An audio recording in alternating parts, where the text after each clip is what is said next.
જય અંબે બાળકો, આજે આપણે વિજ્ઞાનમાં ચેપ્ટર નંબર 9 વિદ્યુત તથા પરિપથનું રિવિઝન કરીશું.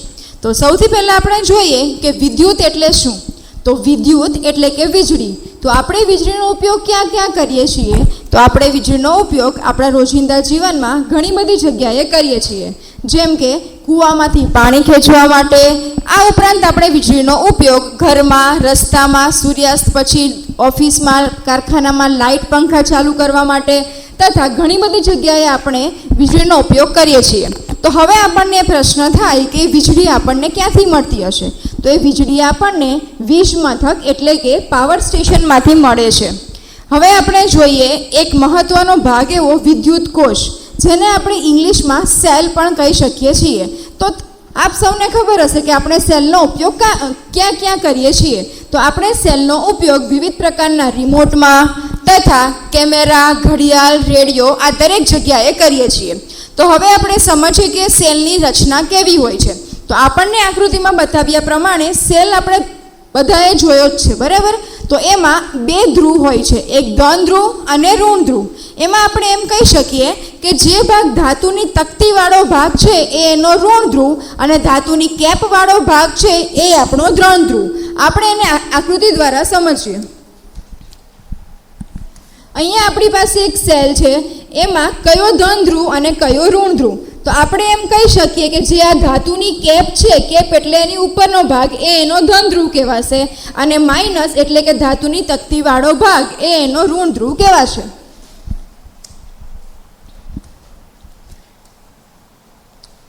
હવે આપણે આગળ જોઈએ ફિલામેન્ટ. આપણે બધાએ બલ્બ તો જોયો જ છે. એ બલ્બ પછી નાનો હોય કે મોટો, તો એ બલ્બમાં ફિલામેન્ટ શું છે? તો ફિલામેન્ટ એ બલ્બની અંદરની એક એવી રચના છે કે જેના દ્વારા બલ્બ પ્રકાશિત થાય છે.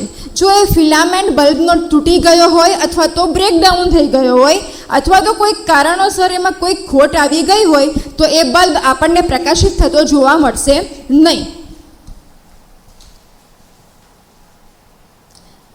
આગળ જોઈએ વિદ્યુત કોષ સાથે જોડાયેલ બલ્બ.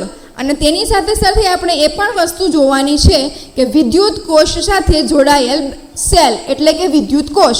તો વિદ્યુત કોષના ધન અને ઋણ એમ બે ધ્રુવ સાથે બલ્બના બંને ધ્રુવો જોડાયેલા હોય છે, જે આપણે આકૃતિ દ્વારા સમજીએ. આ આપણી પાસે એક વિદ્યુત કોષ છે એટલે કે સેલ છે. હવે આપણે અહીંયાથી એક લઈ લઈએ છીએ બલ્બ, અને આ બલ્બ સાથે એના બે ધ્રુવો આપણને અહીંયા એક પ્લસ અને માઇનસ દર્શાવેલા છે.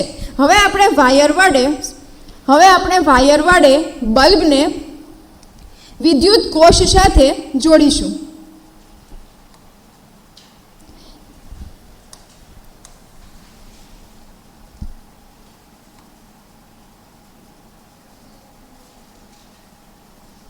અને આપણે જોઈશું કે બલ્બ પ્રકાશિત થાય છે કે નથી થતો.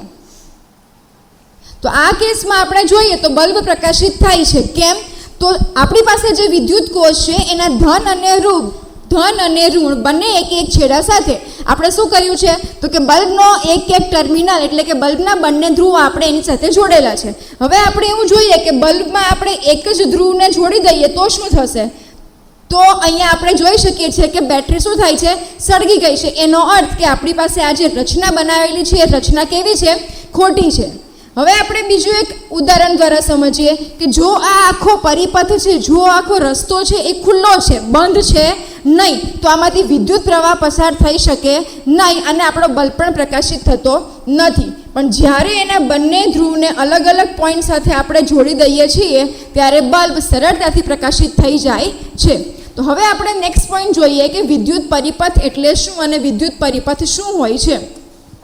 તો આપણે જેમ આકૃતિમાં જોયું કે વિદ્યુત પરિપથ એટલે શું?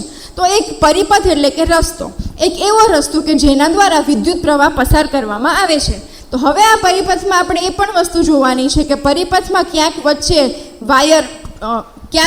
વાયર તૂટી ગયો હોય અથવા તો બલ્બનો ફ્યુઝ ઉડી ગયો હોય. એટલે શું? તો બલ્બનો ફિલામેન્ટ ઉડી ગયો હોય અથવા તો સ્વિચ બગડેલી હોય. એવા ઘણા બધા કારણો હોય તો આપણી પાસે આપણો વિદ્યુત પરિપથ પૂર્ણ થતો નથી અને આપણી રચના પૂરી થતી નથી અને આપણો બલ્બ પણ પ્રકાશિત થતો નથી. હવે આપણે જોઈએ કે સ્વિચ, જેને વિજ્ઞાનની ભાષામાં કહેવાય છે વિદ્યુત કળ. તો આ સ્વિચનું કામ શું છે? તો સ્વિચનું કામ પરિપથને બંધ અને ખુલ્લો કરવાનું છે, જે આપણે આકૃતિ દ્વારા સમજીએ. અહીંયા આપણો પરિપથ કમ્પ્લીટલી વર્ક કરે છે, પૂર્ણ છે. હવે આપણે અહીંયા વચ્ચે સ્વિચ મૂકીએ અને જોઈએ કે કેવી રીતે કામ કરે છે.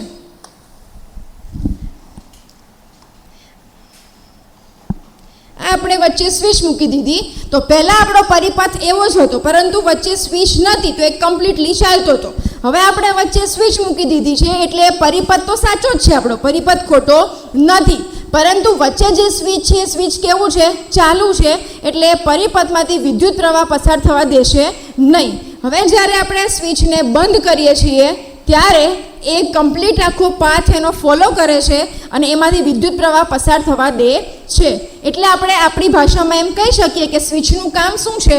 તો સ્વિચનું કામ વિદ્યુત પરિપથમાં વિદ્યુત પ્રવાહને પસાર થવા દેવો કે નહીં, અથવા અટકાવવો કે ચાલુ રાખવો, એ એનું કામ છે. આપણે અહીંયા જોઈએ તો સ્વિચ બંધ કરીએ એટલે આપણો પરિપથ કેવો થાય છે? પૂર્ણ થાય છે. અને સ્વિચ ચાલુ કરીએ એટલે કે સ્વિચ ઓફ કરીએ એટલે આપણે સ્વિચ બંધ કરીએ એટલે પરિપથમાં વચ્ચે શું આવી જાય છે? બ્રેક આવી જાય છે, એટલે એમાંથી વિદ્યુત પ્રવાહ આગળ જઈ શકતો નથી. હવે આપણે આગળ નેક્સ્ટ ટોપિક જોઈએ, ફ્યુઝડ. ફ્યુઝ શું કામ આવે છે અથવા એનું કામ શું છે? તો આપણે જોયું હશે કે પહેલાંના સમયમાં આપણા ઘરની બહાર ફ્યુઝ મૂકવામાં આવતા હતા. ફ્યુઝનું કામ શું હોય છે કે આપણા ઘરમાં જો બહારથી જે વિદ્યુત પ્રવાહ આવે છે એ વધારે પડતો વિદ્યુત પ્રવાહ ન આવી જાય અને આપણા ઘરના ઉપકરણોને નુકસાન ન કરે, એના માટે ફ્યુઝ મૂકવામાં આવે છે. તો આ ફ્યુઝ એ આપણા ઘરની બહાર કેવી રીતે ગોઠવાયેલો હોય છે? તો આ ફ્યુઝમાં નિક્રોમનો તાર આવેલો હોય છે. હવે આ તાર એવો હોય છે કે જે સરળતાથી ઓગળી જાય છે, એટલે જ્યારે પણ વધારે પડતો વિદ્યુત પ્રવાહ એમાંથી પસાર થાય ત્યારે તાર ઓગળી જાય અને એમાંથી આગળ વિદ્યુત પ્રવાહ પસાર થઈ શકે નહીં, એટલે આપણા ઘરના ઉપકરણોને નુકસાન થતું નથી. પરંતુ એ ફ્યુઝ અત્યારે આપણે બહુ ઓછા પ્રમાણમાં યુઝ કરીએ છીએ અને ફ્યુઝની બદલે એના જેવું જ નવું આવી ગયું છે, જેને કહેવાય MCB, મિનિએચર ક્રિએચર સર્કિટ. હવે આપણે જોઈએ વિદ્યુત વાહક અને વિદ્યુત સુવાહક અને વિદ્યુત અવાહક પદાર્થો. તો વિદ્યુત સુવાહક પદાર્થો એટલે એવા પદાર્થો કે જે પદાર્થમાંથી વિદ્યુતનું વહન સરળતાથી થઈ શકતું હોય. એક્ઝામ્પલ તરીકે લોખંડ, તાંબુ, નિક્રોમ વગેરે. નિક્રોમ નહીં આવે. નેક્સ્ટ જોઈએ વિદ્યુત અવાહક પદાર્થો. તો વિદ્યુત અવાહક એટલે એવા પદાર્થો કે જેમાંથી વિદ્યુતનું વહન સરળતાથી થઈ શકતું નથી. ઉદાહરણ તરીકે લાકડું, રબર, પ્લાસ્ટિક, કાચ વગેરે.